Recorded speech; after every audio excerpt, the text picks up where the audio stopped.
how you do it one thing is how you do everything. So everything is integral. Everything is integrated. Everything is holistic. So those at a higher state of consciousness choose who they get into relationships with based on how it furthers their purpose, because that's very important to them, and chooses their purpose based on who they really are. In other words, they've done the work within themselves.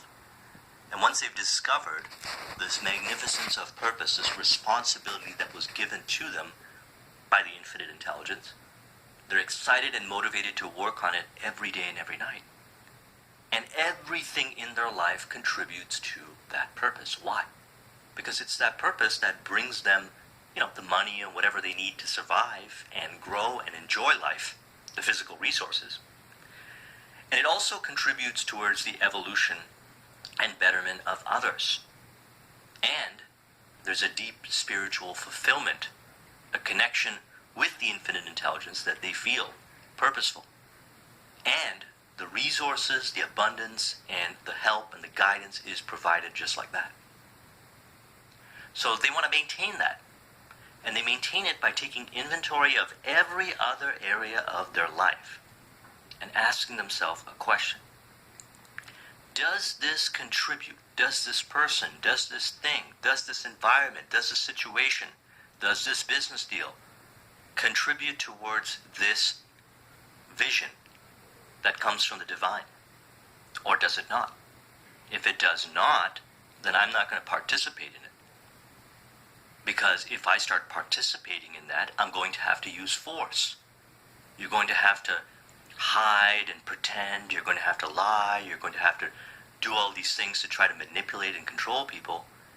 And you're not going to maintain that level of consciousness that got you that awareness of what your purpose is in the first place and is going to allow you to do what you want to do, which is what you really want to do, and get a lot of fulfillment and joy in the process of doing it and making a large contribution.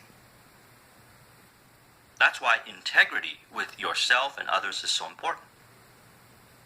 And compassion, a lot of people like to talk about compassion, but the real way to understand compassion is to raise your consciousness. Because once you raise your consciousness, then you're going to feel, well, anytime I ask somebody to do something, anytime I try to go out there and take an action, how is this impacting those that are involved?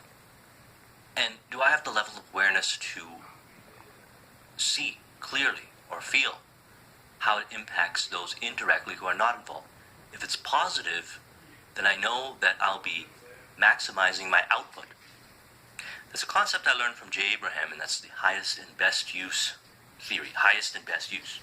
And what this means is getting the most output of everything that you do.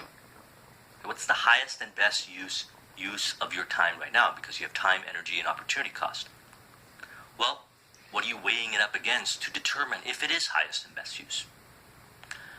So what I weigh it up nowadays is maximum contribution, maximum resources acquiring to reinvest back from the contribution, and maximum service to a divine. That way, all my needs are taken care of. That way I feel fulfilled because I'm having a positive impact through the products and services that I create and the philosophy that is shared through the entrepreneurship endeavors. Plus I know that I'm contributing to evolution and the betterment of humankind through what it is that I create. The body can discern to the